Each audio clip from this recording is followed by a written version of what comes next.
আসসালামু আলাইকুম। আজকে শবে বরাতের দিন। তো আজ মনে করছিলাম যে আমার ভুঁইতে ধান রোপণ করার জন্য লোক আসবে, রাত থেকে বলা ছিল, এবং সকালে উঠে আর মনে নেই। 8টার সময় উঠে দেখি চলে এসে ভুঁইতে ধান রোপণ করার জন্য। এখন আমিও তো চলে আইছি, এসে দেখছি যে বেশ কিছুটা লাগানো হয়ে গেছে। এখন তারা তো অনেক কয়জন এসে, সেক্ষেত্রে তারা ধান লাগানোর জন্য প্রায় অর্ধেক হয়েই গিয়েছে। আলহামদুলিল্লাহ ভালো আছে। তারপরে আমি তাদের জন্য বাসায় চলে যাই।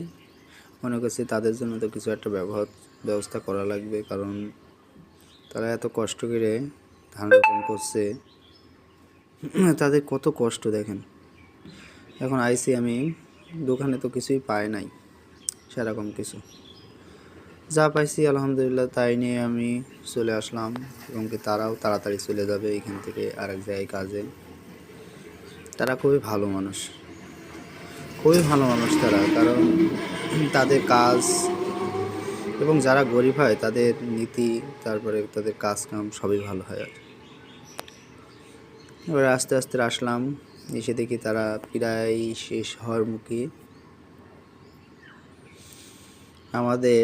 আমার বাড়ির পাশে এইটা, আর যেগুলো আছে ওগুলা ওনারা এর আগে লাগাইছে, আজকে সার দেব।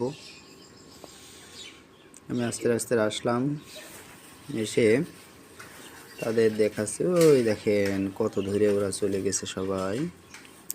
ওই পাশে যে আগের পর্বে দেখাইছিলাম আমার পটল গাছ, সেই পটল আছে ওই পাশে। এখন তারা আস্তে আস্তে চলে আসবে। তাদের জন্য কিছু সেরকম কিছু করতে পারলাম না। তাদের দেখে তারা আর এক জায়গায় যাবে কাজে।